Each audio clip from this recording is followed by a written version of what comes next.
Today, I sit down with Reno King, owner of Armour Koatings, YouTuber, and one of the creators of the fastest growing, most active groups on Facebook, Koating Kings. When does he find time to make and produce all that content? One thing is for sure, Reno doesn't like to disappoint. His Army training and give first attitude has allowed him to rise faster than most. Listen in as we cover how to harness the power of content from followers, fans, and friends to generate buzz for your biz. Despite the video trouble with this interview, you'll hang on to his every word as he offers sage advice on the powder supply industry, how he revs sales in the racing scene, driving your A game, and getting out of your comfort zone. Finally, we discuss the validity of hearing no from your customers. Get ready to level up your powder coater game.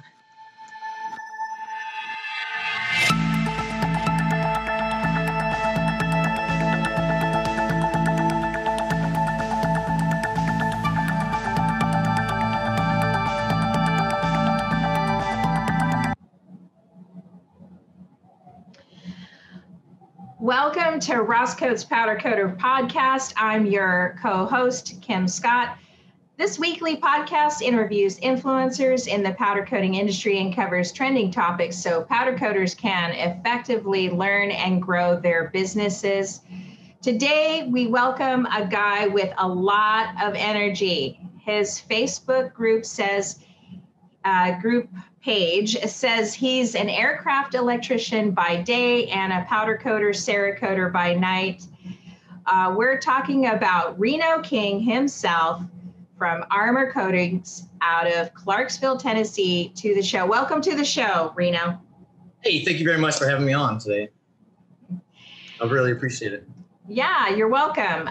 It's good to have you. And I think what I like about what I've seen so far, and I've joined your group. Somebody invited me, so I have actually been commenting and posting on your group. But before we dive into your story, why did you start this group?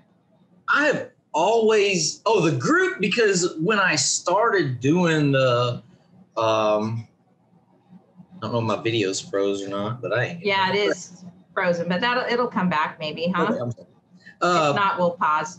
But I started the group because when I started my powder coating in my garage, I kind of was like, hey, I think there's nothing on YouTube, because I'm a YouTube guy. Like, I'll watch a million YouTube videos and go out and try it. Like, I built my own fence. It was like 600 foot of privacy fence. I was like, just watch some YouTube videos, and I was like, I'm going to do it. So when I come across this powder coating, I was like, there is nothing on how to do this. And especially on a more of a professional level, I did see some stuff out there, but I wouldn't, they were trying, but I never seen anything approve of that going on from one video to the next to the next. So I was like, well, I'm just going to document my stuff. And I built a lot of my equipment in the beginning.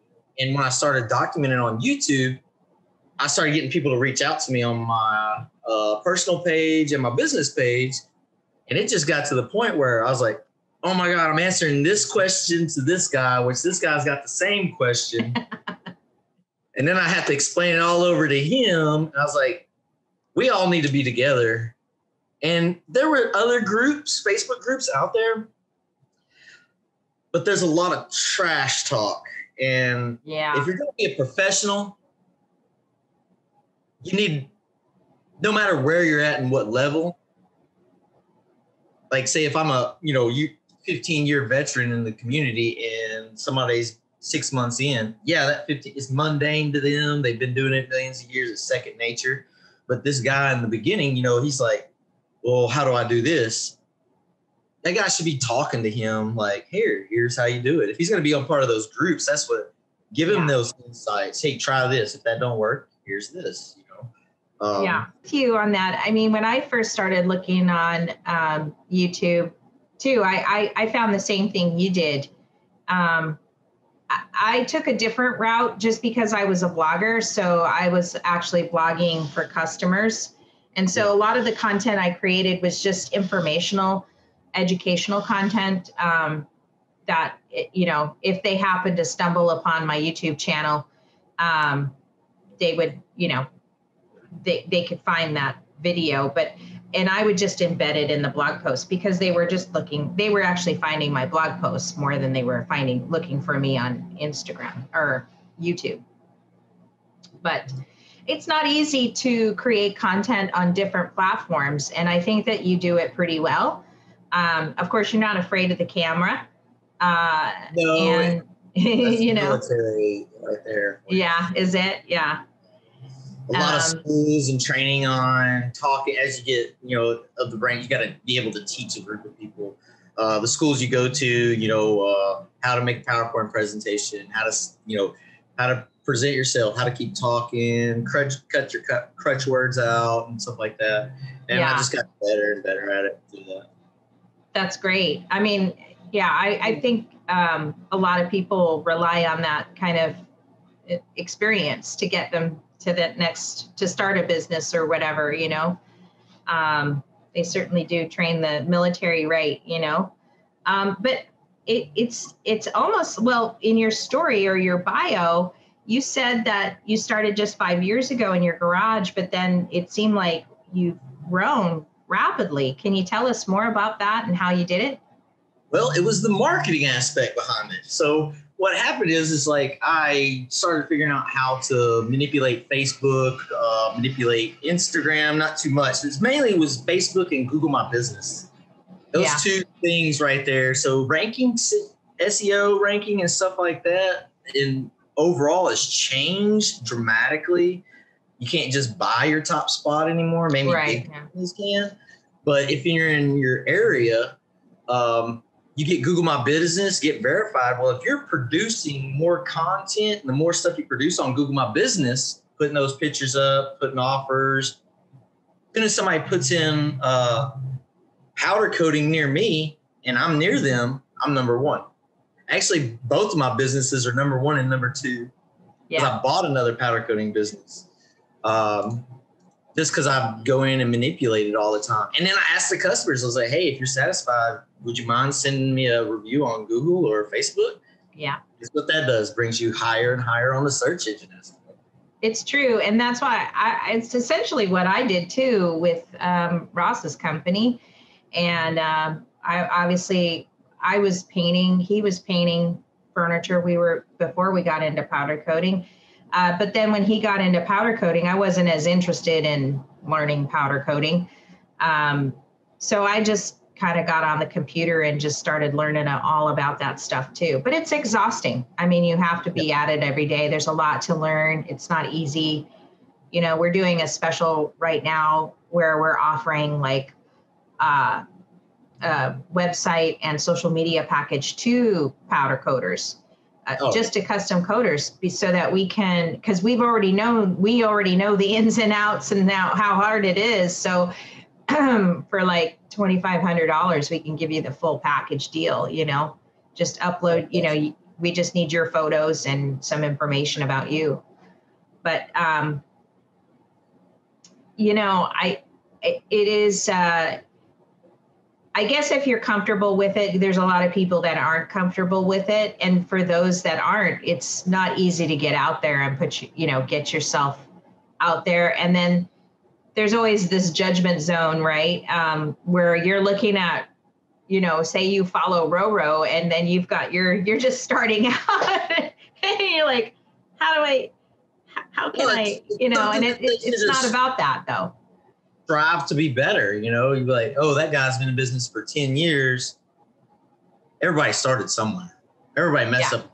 You know, you either pay, I look at it in two ways. You either pay somebody a lot of money and go to school to be able to be taught to you, or you could just put your hands on it and teach yourself. It's going to cost you money, but you're actually doing, you know, you're using the powders, you're using the guns, you're using the ovens. And that's kind of the way I looked at it. Instead of me investing, I did go to Columbia Coatings school, but I didn't do it till 6 months after I started coating. Right. It's a great beginner course, but there's no, and that's another thing is needs to be created. Somebody needs to create an advanced course. Now, I did talk about that with some of my guys a while back. But it was right before COVID happened, and it kind of washed everything out for a while. So back to the drawing board. No, it's happening, and I'll be happy to add you to my group because we've got a little thing going on with those that are interested in that. Because I'm determined to make it happen. I think it's sorely needed. In fact, I mentioned it in, let's see, Powder Coating Tough magazine came out with, well, where did it go? Oh, it's right here. I mean, I don't know if you get this magazine or not, but everything I subscribe to is all digital aspects. Yeah. They're talking about educating the powder coating industry. And, you know, I get what they were talking about in this magazine. I disagree. I mean, from a custom coder point of view, I sorely disagreed. I almost feel like writing a rebuttal. You know, and it's a, you know, I could get from their point of view what they're seeing in the industry. But here's the problem. Most of the kids that are coming out of college are getting into chemistry. And we don't need any more chemists. I mean, I don't know. Maybe I don't understand you know, how important chemistry is. I imagine it is, you know, they are pushing forward with a lot of biomass stuff and everything like that. But from a custom coder point of view, our problems are different. Yeah. You know, we have very different problems, and you know, I appreciate the industry people, professional, whatever they want to call themselves. I appreciate that point of view, but it just showed me how divergent our two industries are. I think that's pretty much what you know, and that was my question to PCI was, you know, you say you want custom coders to join you, join your institute, and that's fine and that's great, but because there's only 120 of us that call ourselves custom coders in this membership. Yeah. So if there's that many people, if there's so many people in this industry and it's growing and supposed to double and all of that, how the hell are you going to get all those people to join you? You know, I mean, you've got that's a big gap. And then how are you going to address their needs? You know, so I wrote to Kevin Corson about that and stuff. And I think he responded to my email, but I think there's definitely something missing educationally for custom coders for sure. So I think the podcast hopefully is kind of we're sharing our opinions and our concerns and our trends or what we're seeing or what's missing or whatever. And I appreciate you coming on the show to talk about that because it's something that I think we could make happen, and it could be interactive, especially with COVID and, you know, travel and, you know, and stuff. So, anyways, I'm talking too much, but you're right. You know, I got on my soapbox, but I think that's another reason why I don't pay attention to any of the like the Powder Coating Institute or anything like that. They have nothing for me. Yeah, you know what I'm saying? Like I'm not gonna waste my time. Of course, I do a lot of industrial stuff too. Like right here lately, I try to maintain those because that's where you can get your projected incomes a lot better on continued business instead of walk-in business. And it keeps the doors open, you know. Right. It's always there. It's consistent, relatively easy to do, basic colors. But you also have to have a setup for it and be able to swap on the fly, go from industrial. Now we got to do these custom two-tone wheels. It's so hard. That is I could teach somebody how to spray industrial stuff in a week. It'd take me months to get the two-tone aspect down. in somebody, you know, things to pay attention to. Yeah, it's so true, isn't it? I mean, I think that and it lends itself as you grow. I mean, the whole point is, you know, if you're going to start, I mean, maybe if you're retiring, you know, you're retired and this is your second business, or you know, you're into the growth factor as much as young people are, you know. But, you know, the hope is, I would assume, is to grow, you know, start your business in the garage and then grow to having a 10,000 square foot facility. I don't know. I mean, maybe everybody's is different, but, you know, there are going to be people out there that want to be, you know, growing. Growth. I mean, that was your story. You started doing that, you know. I had 4 years left in the military, and I was like, I got to do something. So it's either I'm going to stay in for 20, or I'm going to pursue a dream of mine. And it wasn't powder coating. It wasn't the dream. It was my own business was the dream. And I looked for like a year. 2016 is when I started. So 2015, I did tons of research. And I was like, powder coating is the center of all the main industries out there, you know, automotive, industrial, fabrication, just everything, like your appliances and all that. I was like, there should be no downtime, you know? And it started making it more, you know, it's more relevant in today. I mean, especially out in the West Coast area, can't spray certain paints in certain states, you know? Yeah. It's getting tougher. Water base is usually acceptable because little to no VOCs. So I was like, well, if the current trend of trying to go green keeps going, sooner or later there'll be no paint base. Even automotive industry, you know, car manufacturers are taking their paint, the majority of their paint stuff out and they're powder coating because it's a lot safe, less restrictions on OSHA and EPA. Yeah. So it's makes money for them. Makes sense. I talk about that a lot when I bring up those articles in the news, in the coder news segments and stuff, because I want coders to grasp that. And all I'm doing is just taking articles out of coatings world and stuff, but that's basically what I'm seeing in the industry, what you just said, you know, they're transitioning out of this. This is a global movement. Yes. And that's what I decided. I was like, I don't know anything about this powder coating, but it looks like it's relatively easy. I'm going to start doing this in my garage. Majority of the equipment I can build on my own. Oven. I bought my wife a brand new oven. I took her oven while I was rigging my wife's old oven up. I built me a 4x4x6 oven off of using the powder coating the complete guide or whatever.com. Right. And used their kind of design, made some changes in it and built my own oven, built my own paint booth out of a powder booth out of a restaurant vent-a-hood system, a freestanding vent-a-hood system for fryers. And I retrofitted it with filters and all that and hooked up a fan system to it. I did that for almost 2 years in my garage with that setup. And as I kept going, I started doing more and more marketing, and that got me. Sorry, I don't know why my camera. Well, that's fine. You sound just fine. Yeah, just. Yeah. But yeah, just doing that, and that's what got me into it. And I've always wanted to be on my own business.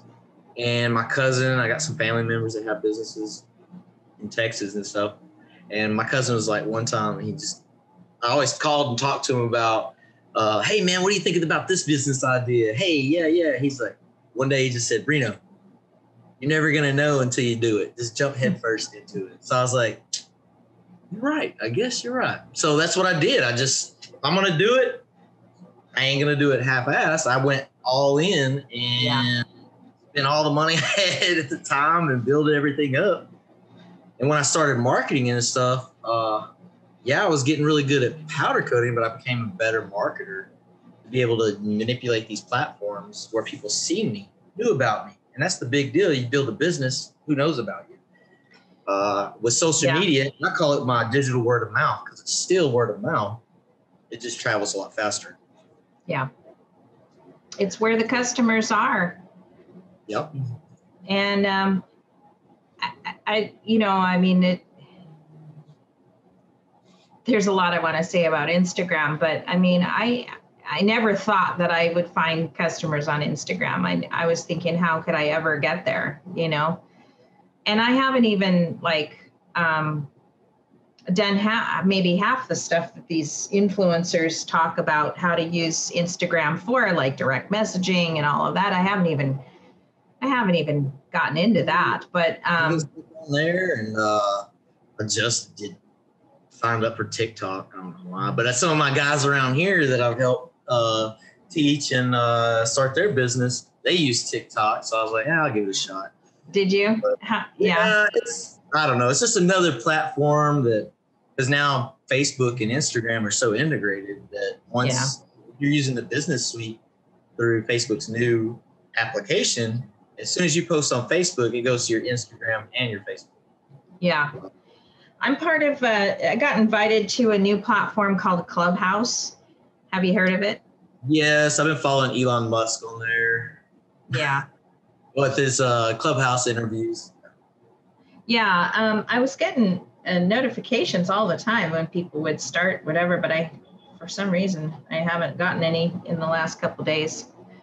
But I thought, if we could start a tribe on somewhere, if it's not on the directory, could we start something in Clubhouse where we could just have chats and stuff? I think that might be a potential platform for meeting people, talking about powder coating as a group, and stuff. I see a lot of upside to education, to equipment purchasing, better rates, cheaper equipment.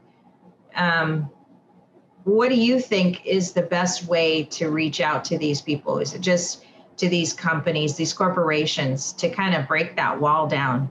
The big corporation, are you talking about PPG? Yeah, GEMA? Just GEMA. Yeah, exactly. Those guys, I think, are they ever going to listen to us? They're not. They're never going to. And I hate to say it, but you're looking at a company that makes $100,000, $200,000 a year, like a small powder coating company. But then they're selling, they just opened the LG factory here in Clarksville. Well, they do their whole powder coating line is GEMA. And I talked to the GEMA rep here. He's like, yeah, I spend most of my time there.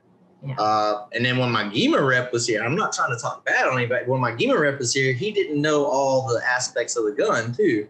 Right. And I was like, oh no, because he just tells me, no, you just set it right here and then forget it. And I was like, you don't adjust your KVs? Well, you have to a little bit here and there. I was like, what about your fluidization air, your rinse air, stuff like that? He's like, oh, that's deep in the menu, blah, blah, blah. You really don't need to set them up because all they're thinking about is they got a 50-pound hopper with white all day, single stage, or two stage, that's not. You need all those settings when you're doing custom, really intricate parts, large parts, small parts. They just don't have it. And their gun is so expensive. Is it really worth that much? I don't think so. People get caught onto the whole hype of, well, it's GEMA, it's got to be good, because they are the number one leading supplier of powder coating equipment in the world. Yeah. But all their components on those guns are proprietary. When I hear proprietary, I hear 10 times the value of all the other guns. And that's what I don't get, because there are some key features like the new units that will go up to 110 kV. They got that PCC mode when you drop below so many microamps or whatever. But does it? I've shot them. I've had a GEMA gun in my shop for a couple of weeks on a demo model. I've got an older Wagner. I've got an older Parker Onyx. I got the IntelliCoat, which is a knockoff version of a GEMA OptiFlex 2. Right. And I have a Cool Coat 2.0.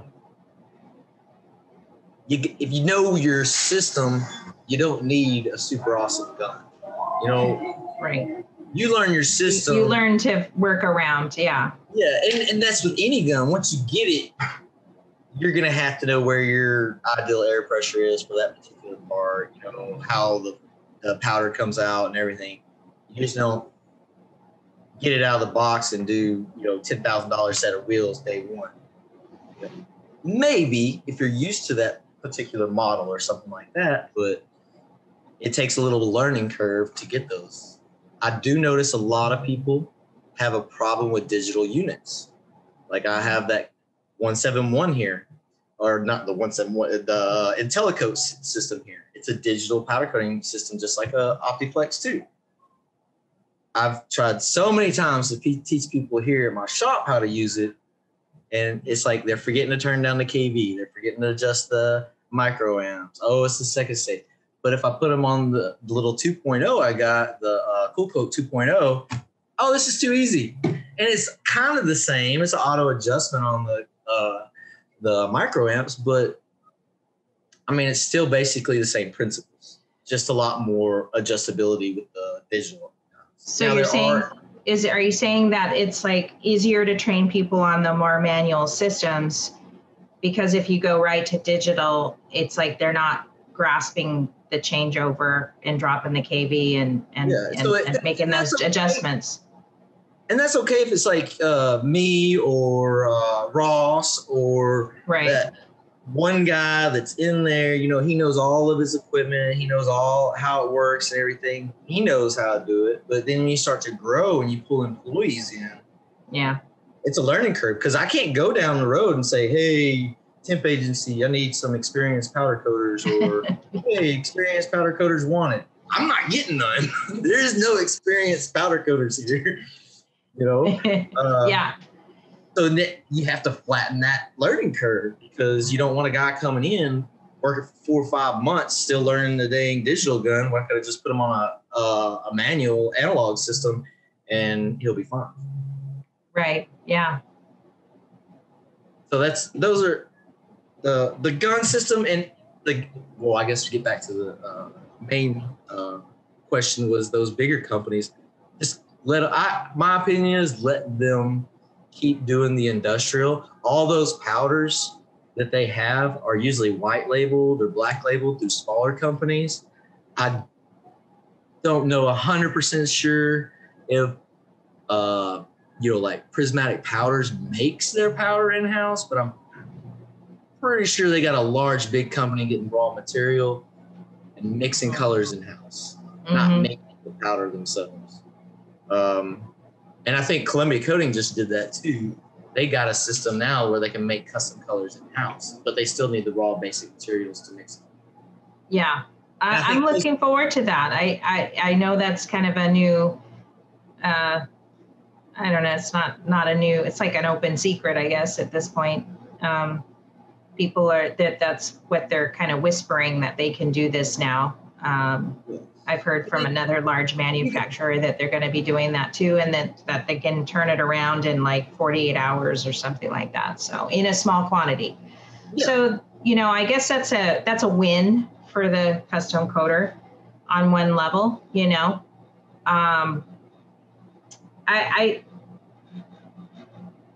I think, I lost my thought on what I wanted the takeaway from that one article was that they're like, it's like they're so far from their beginnings or the history of, these guys that invented powder coating, the patents and all of that. I mean, they were literally like us. They were like us. They were just experimenting. They were trying new things.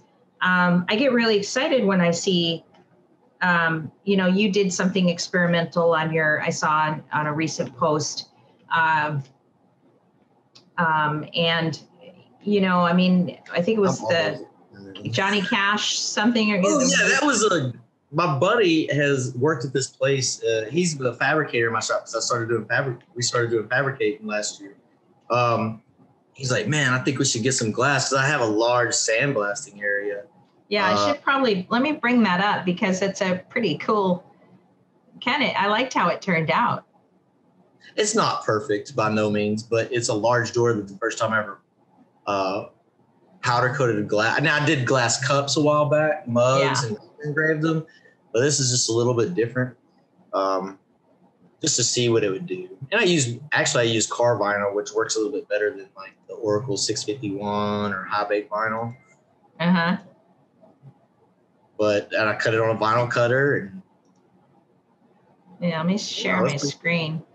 I probably shouldn't have used transparents. Those were, oh yeah, there it is. Oh, because it came out kind of light? Well, it is transparent colors. Wait, so that's a vinyl? That's a vinyl. Yeah. Okay. Wait, where'd the other? Here we go. And so you have to heat that up. And what it is there's no way to control thickness if you're heating it up and spraying it directly. I'm hot blocking it. Right, so, yeah. So you're going to get thicker areas. Yeah, the blotchiness kind of. Blotchiness is right here. It did even out a lot, and there was light right here. There's light right around the hook areas and stuff. But you didn't know what to do until you did it one time. Right. Now I know what to change next. I got another one of these doors, but I'm going to etch blast it next week, put a design in it. And then. Oh, there's a video too. Okay. I missed the video. Yeah, I walked around real quick. I'll turn the volume off. Was that after? Yeah, so I painted the front in a black chrome 3. Yeah. With the logo, and then the back I painted transparent copper. That's cool. I like the 2 different colors you did. Because it just, I don't know, I was just messing around. We're just throw some stuff on there. Yeah, it's cool. You got friends that, don't mind experimenting. Yeah, they brought us the glass and everything. They delivered it. Yeah, we'll bring you 2 shower glasses. They were mess ups. They're just sitting out here. I was like, cool, let's try it out. Yeah, that is cool. And he loves Johnny Cash. I think that was Johnny Cash. That was my buddy. He's like, let's do Johnny Cash. I was like, all right. Yeah, could be singing in the shower with Johnny. Cool. I like that. I just saw that this morning and I thought, well, that's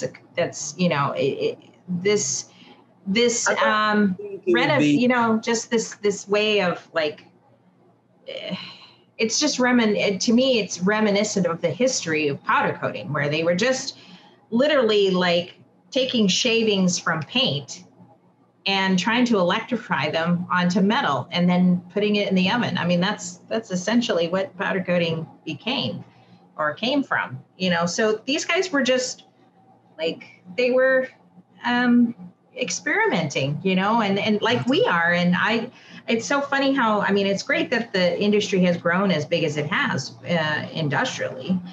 And I know that we're just a fly on the wall kind of thing, or we're some little gnat flying around their face. But, I feel like we're closer to them, to the originators. I don't think individually we'll get their attention in the industry. Yeah. As a collective, if we created our own, I guess our own institute, the Custom Coder Institute, and then they would be like, well, hold on, guys, wait a minute. We're the standard of powder coating. And we'd be like, no, you're the standard of industrial powder coating. You're not the standard of custom powder coating. Right. Yeah.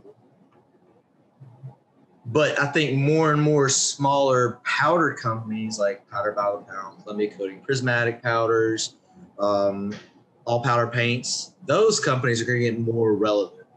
More of those type of companies in a smaller area. Of course, but then again, you look at it like, yeah, you can't run down to O'Reilly's and get some powder that you need because you just ran out of that particular color, but you can't get overnight shipping. Mm-hmm. And it's relatively inexpensive for what they're offering, so that quickness, of course, I got some in Nashville, and Columbia Coatings is Columbia, Tennessee. It's like 2.5 or an hour and a half away from me. I can run down there and grab them anytime. Yeah, that's nice. But, some of those people don't have that choice. Like their closest powder coating company that sells powder coating is a state or two over. Right. And then I don't know about what you guys out there in Hawaii. Well, my difficulty this week was I have a client that wants to, needs a pound of tiger just for some samples. And of course I can't, they got a 5 pound, but that's out of my pocket at first for some silver gloss or metallic. It's like a metallic out of the Steelix catalog. And I noticed that I went to Crosslink and I noticed that they didn't have a pound of that. So I emailed Gabe, but I haven't heard back from him from Crosslink Paints. So I may have to bite it and order this 5 pound. And of course they're switching, I can't call Gabe because Gabe's not my rep anymore. So I'm like, haven't met the new girl, Kelly. So Kelly, if you're out there, call me. She's supposedly my new rep, but I haven't heard from her yet. So, I'll might have to just bite the bullet and order it. But, maybe you're right. Maybe the custom coaters should just be, stop trying to bridge this gap between the industrialists and the custom coaters and just go our own way, just build our own educational systems, build our own equipment. I don't know if you know this, but I'm very partial to Columbia Coatings. And like I do a lot of we all are. They were some of the first people we ordered from. Yeah. And that is like, those are your newer high, those are going to be the companies that cater, like the big box companies cater to industrials. Those are the companies that as they get better, as it gets more relevant, those guys are going to be the ones that cater more to the custom coater than the industrial side. And I hate to say it, but it's all about time and investment. So as a business owner, using those companies, those smaller companies, Prismatic, Columbia, Powder by the Pound, we're investing money in their products, showing it off, selling more of. They'll wind up becoming larger. Yeah. Will it happen tomorrow? Will it happen in 5 years? It'll slowly progress because nobody just builds a standardization of powder or for a custom side. And I'm pretty sure like in the industrial world, there's always everything's Q&A'd, a quality assurance aspect to it. Me being in the military, there's mill standards and stuff like that. Well, and that's why I think those big companies was created, because they needed a standardization. If we're going to put this in an industrial aspect, it can't just be maybe it's thick enough, maybe it's not. No, we have to be applying it this same thickness, this same deal every time, where it's repeatable. It's easier for the worker to learn and repeat it on a daily basis. And it's a totally different world than the custom paint shops. Custom powder shops. You look at automotive industries that's painting cars. They usually dip those things and it's all automated or whatever, robotic arms. You hardly have anybody working inside those places anymore. They're just more of a monitor, a manager of robotics. Right. Yeah. Make sure everything's working properly. Right. Yeah. I think you're right. I think I get what you're saying, and they were kind of mentioning that a lot of this new economy or whatever this thing is that's happened since 2020 moving forward is going to be like it's like the distribution of products and services is going to be more local. Like it's these mid-level companies will have to sustain our local economies. Similar to what you're saying about Colombia, they'll be the regional supplier of everything because, with whether we're going to continue to have logistics supply disruptions and stuff on the macro level, it might lend itself to having more regional suppliers or more local suppliers. And I think that that's kind of what they're talking about with this new economy or whatever thing they're talking about. Yeah, like, I don't know. I don't know on that part. It's just, there's so much speculation. Yeah, you people say they're going to change. Will it change? I don't know. You know, the logistics has always been. I was on the phone with DJ Squared a while ago. They're back ordered on everything. Everything is made to order right now because they just can't keep up with demand, because when production stopped at the larger manufacturers, it's slinky effect all the way down, and we're filling the back end part of what manufacturers that shut down of raw material did last year. It's getting back to, I got it sometimes too, trying to order stuff. 4 to 6 weeks delivery time. You need lead time to build it or something like that. Where it used to not be, everything was in stock because they just have a shelf of them just sitting there. Right. Yeah. Now we're playing catch up. Because everything right now, I was talking to the guys at DJ Squared. They're a manufacturer of like tube benders and plasma tables, but right. They don't. He said everything is built to order right now. We have no stock of anything. And I was like, wow, that's a good thing and a bad thing. You sold all your stuff, but what's it going to look like 6 months down the line? Mm-hmm. What's it going to look like a year down the line? Are you still going to be doing that, or are you going to stock your storage back up? You know, I don't know. Yeah, good question. That's a lot of the chrome. That's why there was so much problems out of chrome this year. I don't know if you noticed that. They were running out of raw material to make it. It's missing. Yeah. Well, guess who's the one that's going to hurt the worst? It's the little guys like us, because then when their stuff does get on the shelf, big companies already right there buying it all. Yeah. Or they're back ordered and we'll never get it. Or scraps that, we swept this chrome up off the floor. I doubt they did that, but that's what happens right now. Don't be surprised. Of course, don't get me started on chrome. I don't even want chrome in the shop. I'll try to do away with it. Yeah. It's just a lot of people are switching to just silver, right? Using the silver as a base instead of. We're just trying out, again, experimenting. I love that about the custom coaters. They're just, I guess they have the time to try something different and do something different, like powder coating on a glass shower door,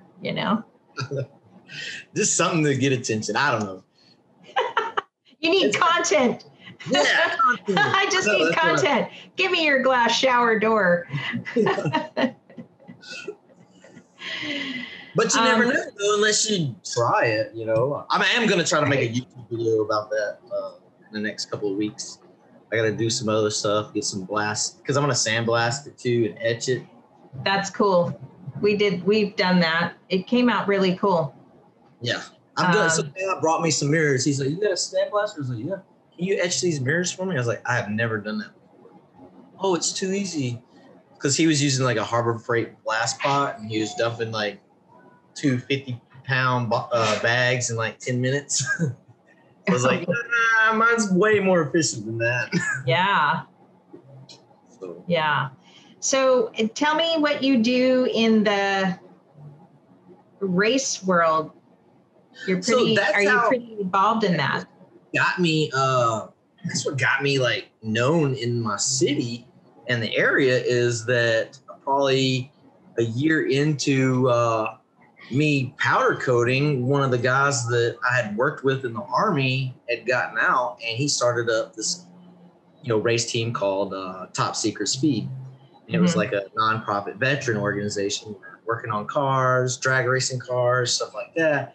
He's like, hey, Reno, you want to sponsor me? And he actually won a cup for me, because I used to do free cup giveaways once a month, like custom tumblers. I had a lot of interest, make a custom cup. People love it. Buy 10 of them too while you're doing the contest. So he won a cup from me, and then he asked me to sponsor him, and I sponsored his car. And then like everywhere he went, here, Reno King powder coated this, Reno King did this, come to the track, man, come to. And then all of a sudden I'm getting intakes, valve covers, all over the place, and that's when I started doing a lot of high temp Cerakote too. Just matching that stuff up, decking people's motors out, turbo housings. I'd even got to where I'm powder coating whole engine blocks, a whole engine, Wow. The block, the oil pan, the heads, the valve covers, making it all match.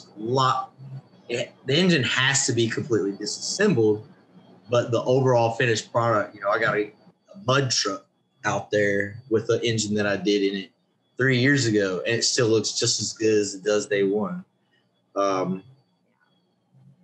didn't know what it was going to do because at that time, nobody I knew of or could find powder coated a whole engine before.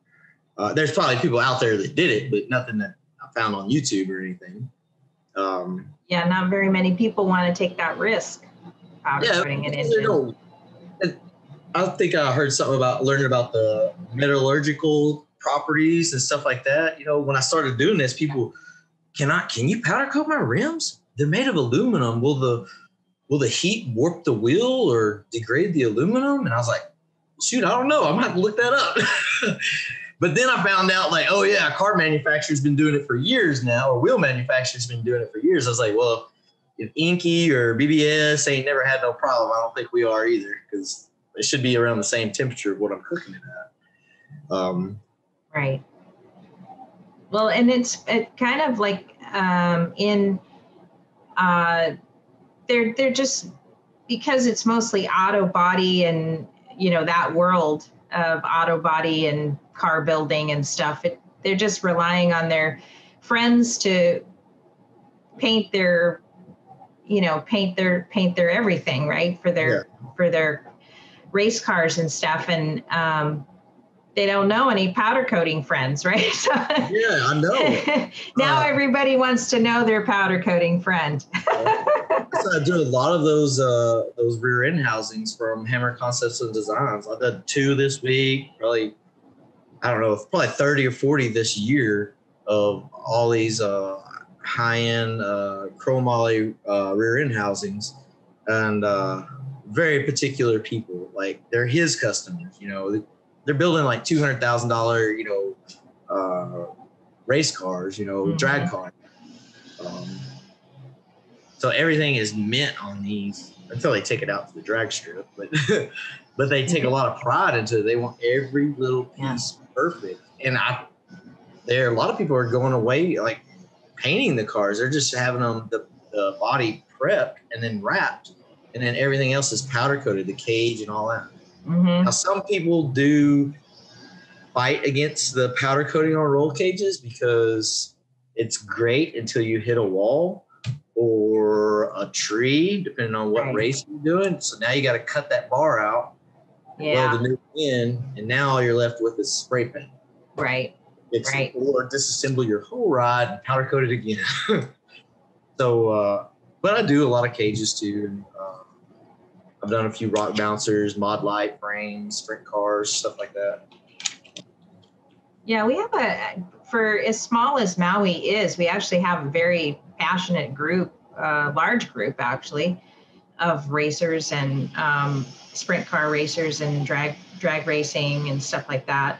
It kind of took a damper these last year or so because they did a huge renovation over there, and then after that COVID hit. So we've been sponsoring the racetrack and stuff, but it hasn't, not much has been going on just because it went from construction to COVID. Sponsored drivers. Buy the advertisements on the wall, sponsored drivers. Yeah. There's the guy they're the guys that's going to talk about, oh, look at this work. Look how beautiful my car is. Oh, it's so hot. Because when I go to a drag strip, because I'll go just to talk and visit and see stuff, but I'll go out and look at all these cars and I'll say, hey, the only thing, this car's only good for 2 things. And they'll look at me like, what the? Looking good and going fast. And I can help you out with looking good, man. I'm ready with Armour coating. I can powder coat your wheels or whatever you want. And they'll laugh at me and be like, yeah, man, I'll look you up, man. I'm gonna tear the car down this year, and I'll have you powder coat a bunch of stuff. So Yeah. Getting out there and letting people know. Because a lot of times I get customers that come in and say, hey, you could do all these colors with powder coating? I thought it was just black. People don't know. Your consumer needs to be educated. A lot of people don't understand, like, just before y'all painted, which I guess you had paint background, but before I did, I was like, powder coating, what the heck is powder coating? You know, I had to do a whole bunch of research on it just to see if it was something I wanted to do. And then I was like, oh, it's relatively easy, you know. Of course, everybody says that in the beginning until they start doing it. Well, it sounds like you did a lot of the footwork. You know, like you do have to do a lot of the pounding of the pavement to get your name out there, you know, just knowing a bunch of friends on Facebook. Yeah. So what I did for the longest, like if I had to go somewhere or pick something up, I would made it a road trip or whatever around town. I kind of made it a point to at least stop at one business that I thought might use my services and just go in and introduce myself, tell them where I'm at, and hand them my business card. And when I was looking at the beginning, I was like, oh, look at all your fabrication shops. So what do? I just look up on fabricators near me in Clarksville, you know, and I'm like, oh, I'm going to go to this welding place tomorrow. I'm going to go to this fab shop next day. I'm going to go to this tire shop tomorrow, you know, just go in and say hi, drop our car off and stuff. So, and then going to the racetrack, going to these events, you know, that's one thing I never see. Like they got LS Fest here in Bowling Green, all these like trade shows and cars and coffee and all this. You know what's not there at any of them? A powder coating booth. Paint booth. Not a booth to paint in, but to advertise. Yeah, right, yeah. Nobody's there. I was like, why is nobody hitting this market?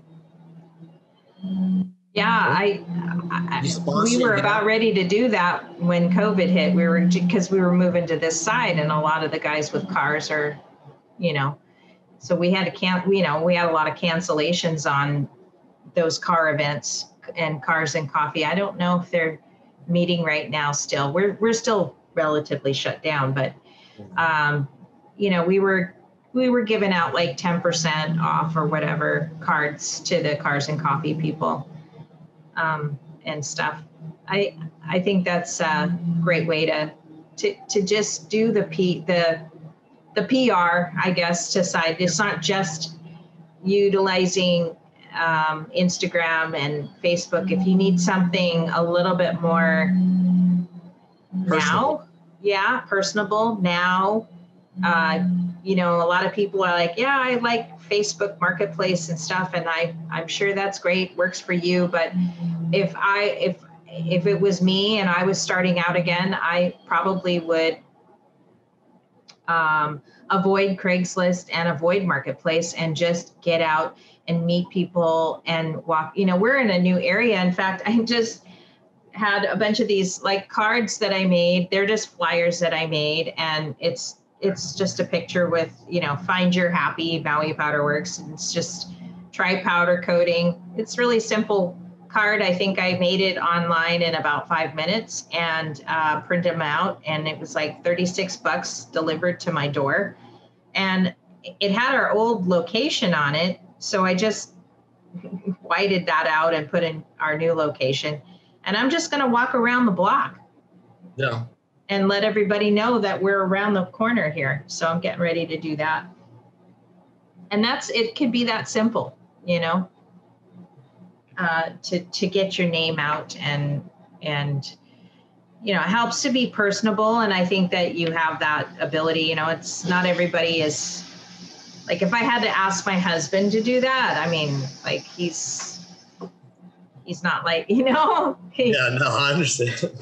Some people just don't. I was never a people person. I don't know how. I don't know. I say that, but I was. I worked at a barbecue restaurant until I was 25, and then joined the Army until I just got out a year and a half ago, but and then started this 5 years ago. So I'm always around people. Right. I say I'm not a people person, but I've always been in that position to be a people person. I don't know. Well, you're a natural talker, I think, and you come across confident and stuff.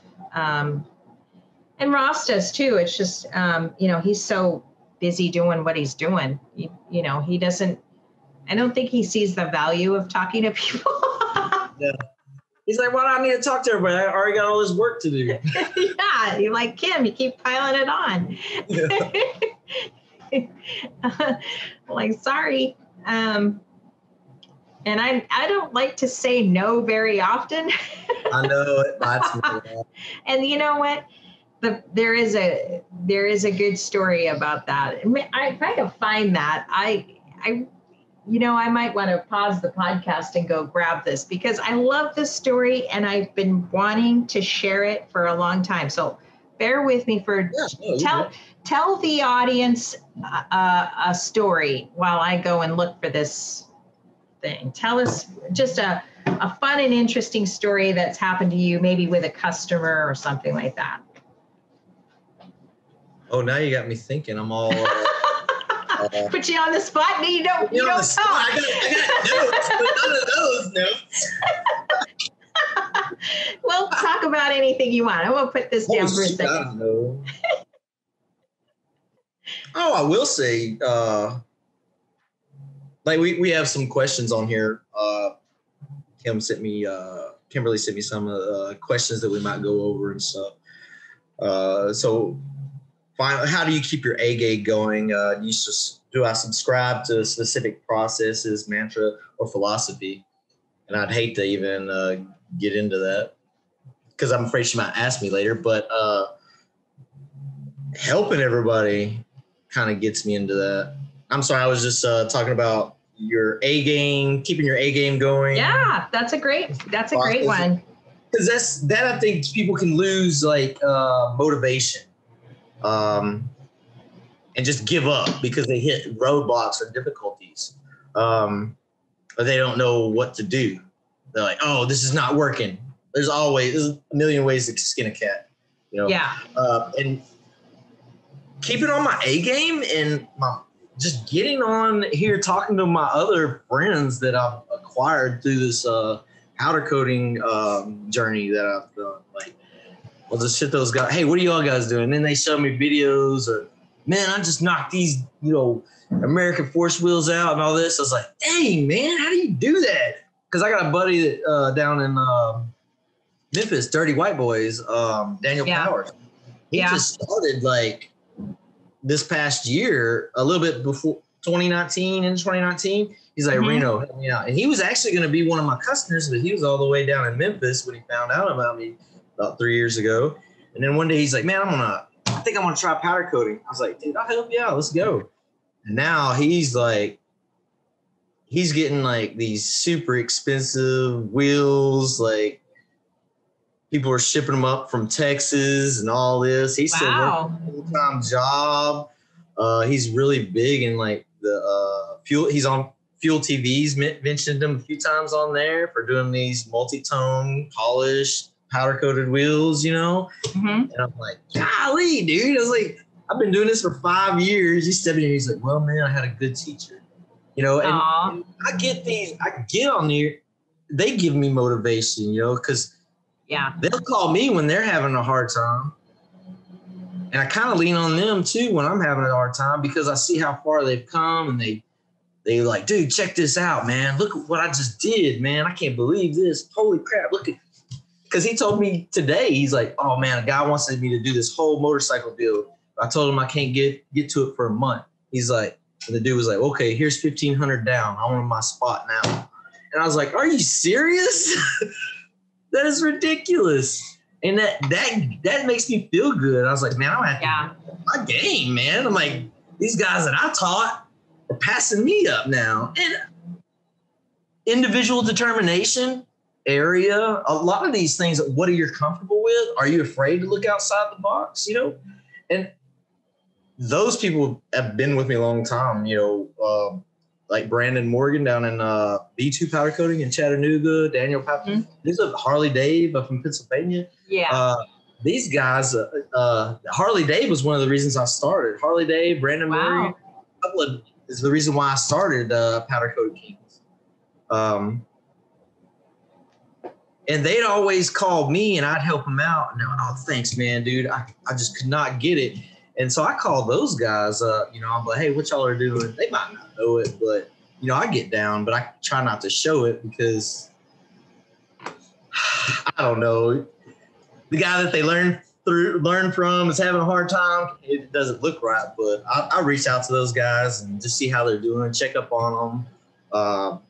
Because sometimes I won't hear from him for a couple of months. I'm like, man, I hope he didn't give up. And I'll text him, and I'm like, oh, good. Tell me what you got. Post some pictures up. Don't forget about us on here. That's how I feel too about the podcast. I noticed that, when I had Roro on at the very beginning, and it's just, I was shocked that he actually said yes. It was only my second podcast.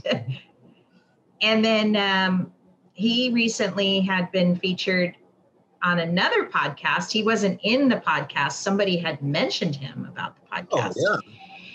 And then I saw him and Ion Powder Coating doing an Instagram Q&A live. And I watched it for a little bit. I couldn't watch the whole thing, but and then the other day we did Powder Coating International with Benny from SS Powder Coating Queensland. And I saw Benny was doing a Q&A on Instagram, and I'm like, oh, I feel like, like maybe coming on the podcast has given everybody the confidence to utilize these, these social media tools to get out there and meet and greet and talk and, build that community for themselves. And I love that. Sometimes they don't know if it works, I mean, you get a bad taste in your mouth right off the bat, oh, I'm finna try this. I'm going to get into powder coating. And then you put some questions up and like, yeah, you dumbass, blah, blah, blah. You're not supposed to do that. And be like, dude, I just started. I really hate this, and why would you do this? I don't know. You build them up. You're like, oh man, that's awesome. I mean, you're like 3 weeks in, you're already doing that stuff. That's great. And then hearing for podcasts like this and others, then they're like, oh, that guy didn't know anything about it, but he made it happen. Oh, he started from nothing. Oh, he used to work. Oh, that guy's just like me. Yeah. And it breaks down those walls that you put up in your mind. They're afraid that they won't get into business doing Facebook or marketing like that because they've never done it before. They don't know about it, but then they hear from somebody in the same industry like, yeah, dude, I just started doing Facebook and then I got busy as heck. And they're like, well, maybe we should try that, Yeah. I don't pay nobody to do anything. I do it all in-house. I was going to ask you that because you make it look easy. I know it's not that easy, but what other tools do you use? Now my buddy's helping me. He works for me, Brendan Joyner. He helps me. He has experience. He knows how he had his own little YouTube channel. I'll say little. I haven't really looked at it. And I feel kind of bad about that. But he's like, dude, you got a YouTube channel? I was like, yeah. He's like, how many subscribers do you got? I was like, 1,600. And he was just blown away. Like, I was like, I haven't even touched it in a year, really. Because I've been busy. It was just me and my wife working through this whole COVID deal. Yeah. And he comes in and, we're now working more and more together on it because after a while it gets a lot to handle. You're editing videos, you're advertising on Facebook, you're working 70, 80 hours a week. You're like, all right, gotta let something off here. But yeah, it's learning these platforms and getting out there is really great. And doing it all yourself, I think, is good because if you're hiring a company to put your name out there, they're not. Yeah. They're just putting your name out there. They're not putting you out there. I was going to say, and that's what I thought. When I realized what you were doing, I already, because I knew myself, I do it all too, and I noticed you were doing your own. I was going to ask you if you paid somebody, but I could tell you did it because it's more authentic, And don't underestimate the power of authenticity. I mean, it's nice that they're bridging the gap between and being able to post across platforms. But getting familiar with social media platforms is key to your to producing more content, and don't think you have to be original every time. Like Instagram, I mean, reshare a post. Don't try to kill yourself creating something brand new nobody's ever seen before for months and months, because that's what I did when I first started doing the Instagram. It has to be different every day. I have to say something unique and fancy and all that. And of course, I've said this before on the show, that the beauty of powder coating is that you're creating something new every day, but don't think you have to be fresh and innovative every day, right? You just have to connect with your customer. And I have not been on Instagram for, I want to say, a good 2 months. And I put one post out there about Ross's rims, because he powder coated him in Black Label, Murderous Black and stuff. And I just documented the whole, like, how he did it. And, just a simple post. And usually you don't get a lot. If you don't post regularly, you lower your chances of getting more eyeballs on your post. It's the algorithm thing with Instagram. Instagram's a little bit different, because if you would have tagged Black Label or... Yeah, I did tag Black Label, and I tagged Columbia on there as well, because we did a two-tone killer on the rims. Yeah. So we used Columbia. Yeah, Black Label's got a lot of following just because they do. But really what it was is I haven't posted in 2 months. The bottom line was I only got like 55 likes on the post. It was just it wasn't even a series of posts or pics. It was just I did a 9, it was just a 9 block, and where I took all the photos and put them into one picture, and it was, squares. And I got a 22% engagement rate with just 55 and 9 profile views and a couple of messages. Yeah. I mean, like, it could literally, like, it's not awesome. How much, it's the how, like how quality it is, and are you really, it's what you're saying in the post that gets your customer to respond and engage. It's nice to have you and other people follow us and stuff, but you're not my customer. No. I mean, it's nice that I get extra likes from the powder coaters and stuff for my posts or whatever, and I'm known on there. But what's that? I do have a lot of friends in Hawaii. You do? Well, I'm military, so I got oh yeah, 5 buddies that all their families in Hawaii right now, stationed there. So you were what branch of the military?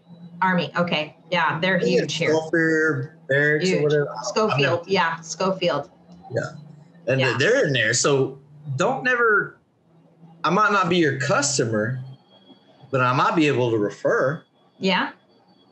Yeah. I know a lot of people everywhere. So being in the military, and I was in aviation, that's a very small community. It is. Very tight. So you know a lot of people in the aviation. Yeah. Well, I must have liked this thing I'm about to share so much, because I didn't have to look very far. It was actually the very first page of this. I took a class, a business class a couple of years ago, and they'd always give these handouts and stuff.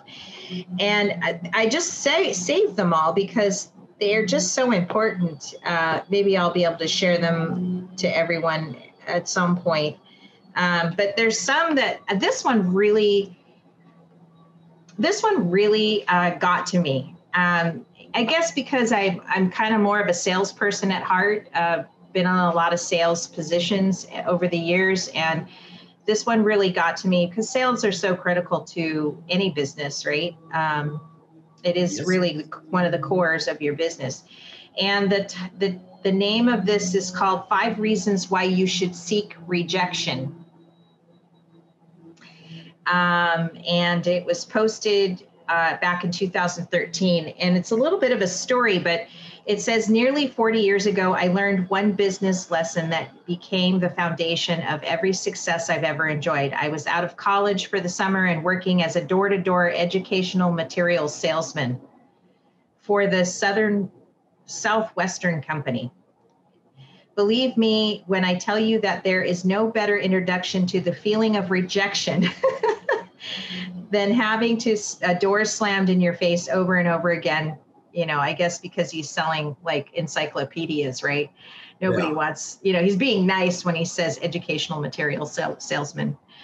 Every day ended the same. I was exhausted both physically and emotionally. My sales were low. I wasn't getting nearly the amount of yes that I needed.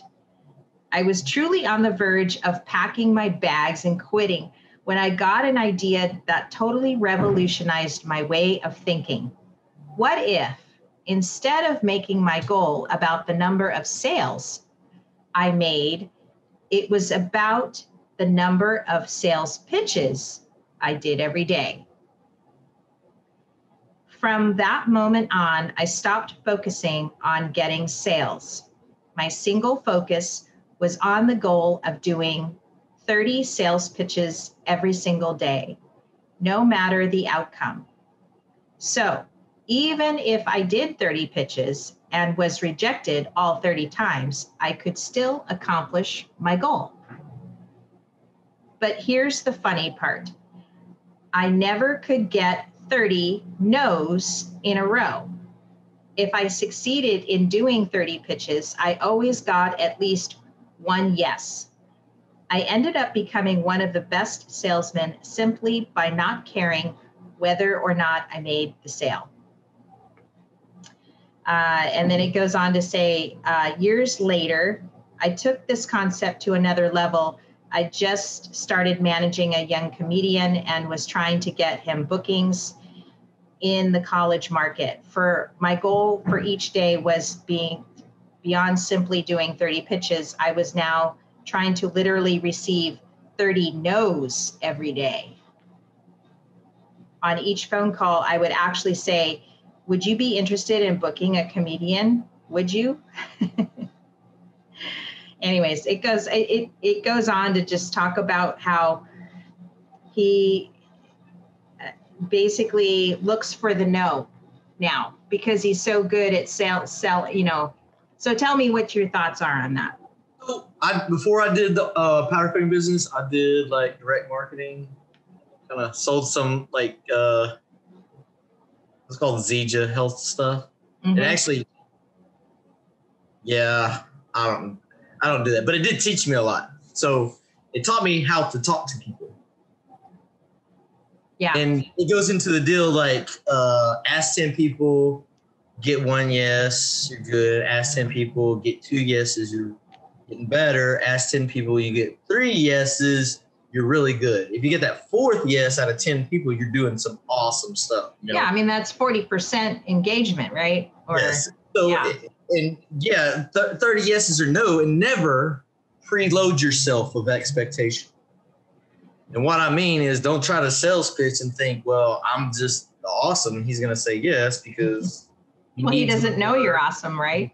That's what I'm saying. Like, oh, well, don't preload yourself an expectation. If it's a no, it's a no, but move on.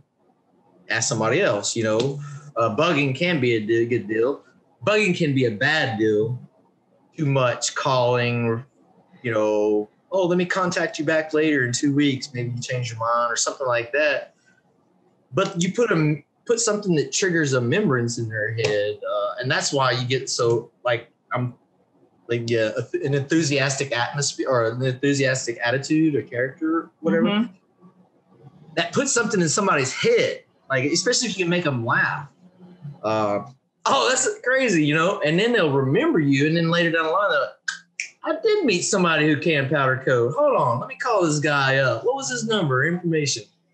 And it's the sales pitch. Yeah, I don't know about 30. That's a lot. I don't know how much work. Well, this was his is just strictly, you know, how many sales can you get? Right. In this industry. That's why I go to those places. I'm not really asking. I'm asking them if they would need my services, or if in the future they possibly would have a customer that need my service. Please hit me up.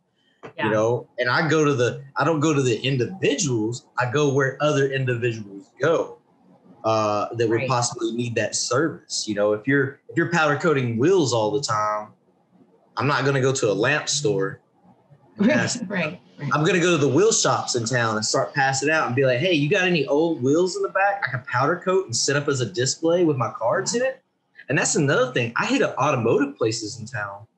Hey, you got any junk parts like valve covers so I can, when I go someplace, I can have displays?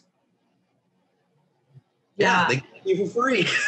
It sounds like you've got a lot of really innovative things you did marketing-wise beyond the SEO and beyond the social media that you didn't just sit at your desk going, when's my next sale, or when is that customer going to come in, or whatever. I mean, you really realized that it was a wholehearted, well-rounded marketing effort you had to put into it, that it was a little bit of this and a little bit of that and stuff. You couldn't just,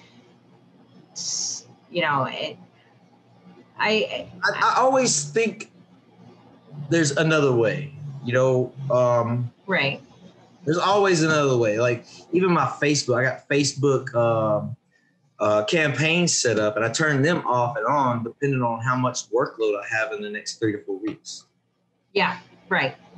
So if I say, if I'm looking and I'm like, oh, it's not income tax time yet or whatever, it's about to be. So why would I want to advertise? How much stuff do I have in the shop? What is my outlook in the next 2 weeks to 3 weeks? Do I need more business? Can I hold more business? Maybe I should turn my marketing on because people are going to be looking to spend money. If they're searching it, all your algorithms and cookies, if you're looking up car parts, and if you even, painting or powder coating, setting those demographics up and interest and likes into your Facebook campaigns will trigger those ads to be popped up on your Facebook. Mm-hmm. So yeah, there's a little, and then also going around and talking. Like right now, in next month, the racetrack opens. Yeah. There's not going to be a lot of good powder coating right there because usually if people are racing, they don't have time to take stuff off their car. Usually the winter months is their tear down and build up season. Right. So that's when you get all the powder coating for car stuff. Now, not to say you won't get it in the future, but you go to these places, put that seed in their head.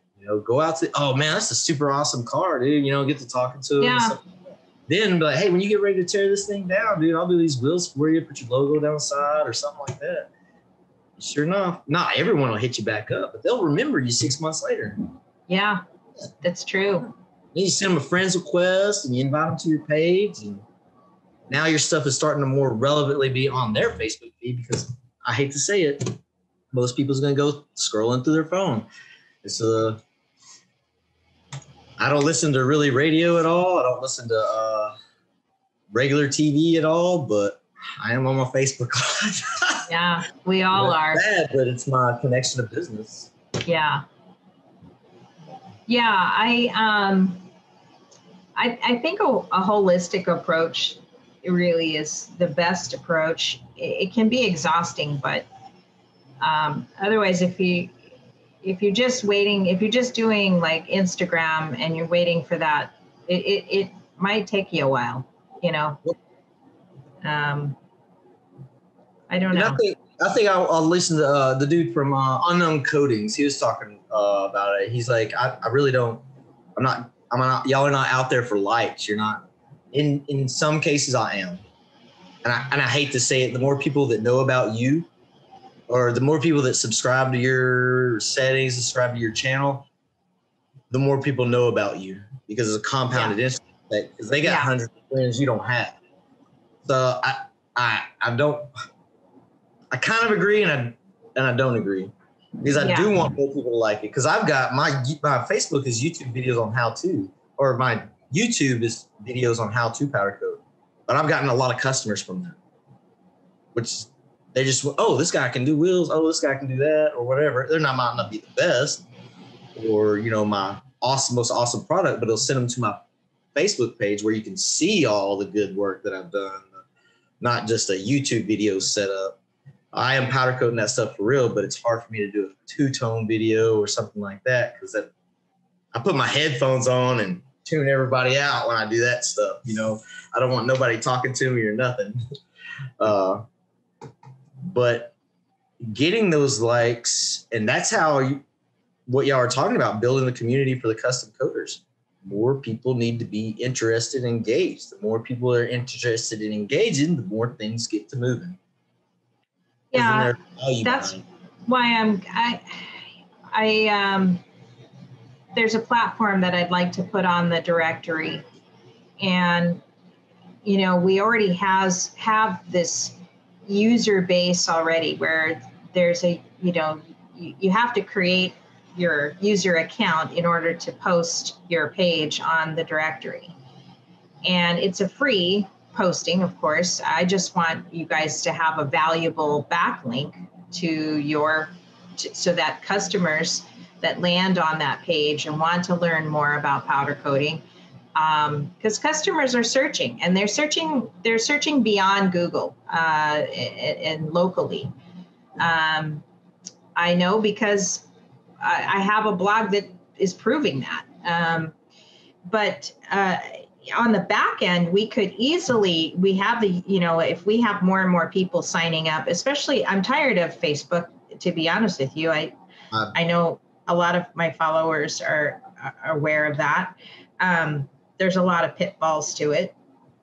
I am, but there's not another program or an application that stops. Yeah, I know. And that's the thing.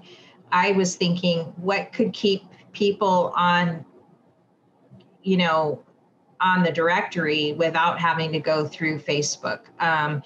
Because in the end, if we're all here for our customers, and the customers are coming to, say, if they were to come to the directory and have a question about rims or color or architectural or whatever, there could be someone there, as a user, but we could also have a conversation. We could answer questions that customers have.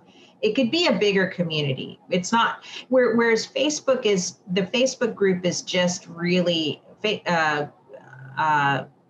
it's just for powder coaters. You're not, occasionally you'll get a customer in there that's joined or whatever, and they're asking their question. There are some that have a lot more consumers in it or a lot of consumers in it. I try to have no consumers.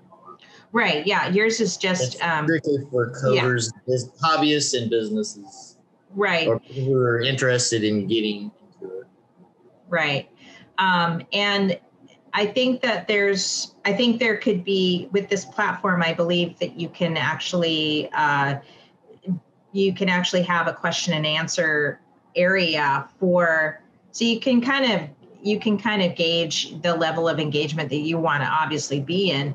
And you can have communities set up ahead of time. So like if you are a customer or someone who's looking for powder coating, you would go into this group, and then, and any of the users on the directory could chime in. If you're looking for sales, if you're looking for a sale, a lot of people are shipping their stuff to people. I mean, just based on relationships, That's it. It's like, if you're good at brake calipers, people are shipping them to you.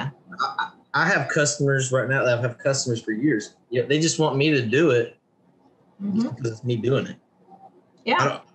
And they're your loyal. I think that's only going to get more extreme, actually. And they'd be like, "Oh, that's the guy. That's the guy all my stuff goes to." I mean, they got that in all the other, like tube chassis and I refer to race car because I know people in the deal, like, people have a race car, but they only go to that one guy. They don't care if they got to wait 6 months. That's his guy, you know. And that following creates other people too, you know. But, yeah, it does. He's fast. He's awesome. He's got an awesome car. His car looks good.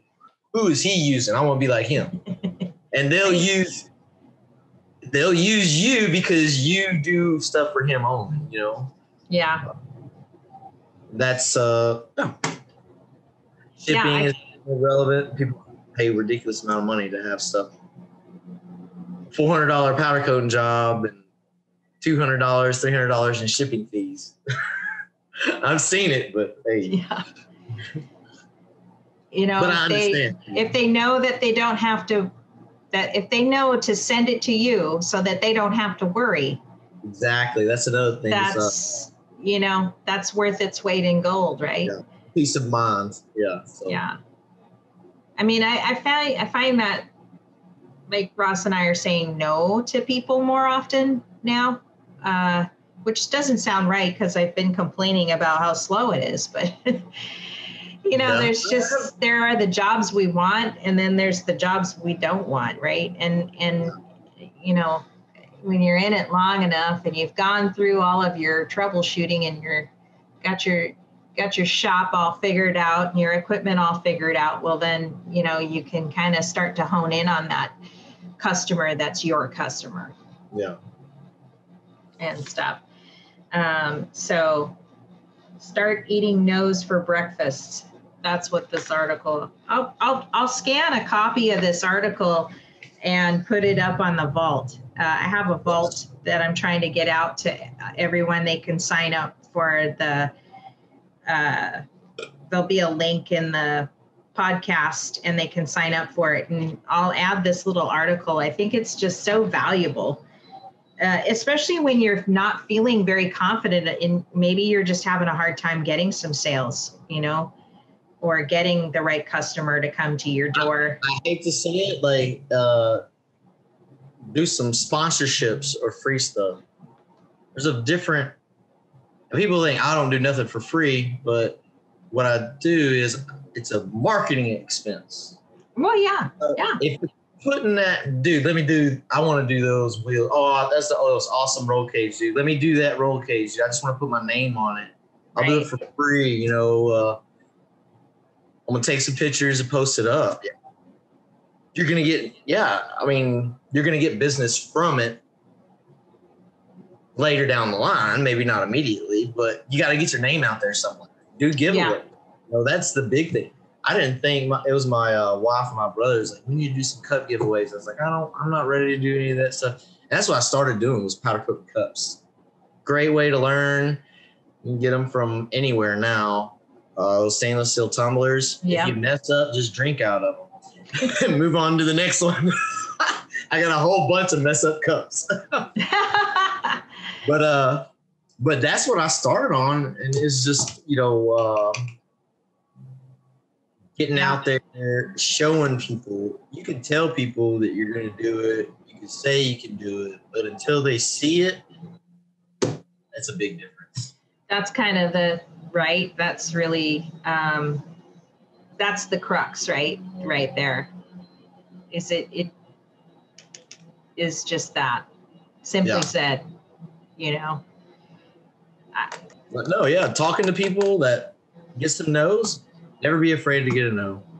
And never be afraid to give a no either. Nah, I ain't got it. I respectfully decline. And don't be afraid to do your way or Sean's way. Sean from Unknown. I mean, I agree more with you than Sean, but Sean's way is working for him. That's another thing. And you know, if you lean more towards that style, then go that. There's more than one way to do it. That's when I do when I'm doing all my videos. I say it might be the right way, it might be the wrong way, but I do know one thing: it works for me. It may work for you.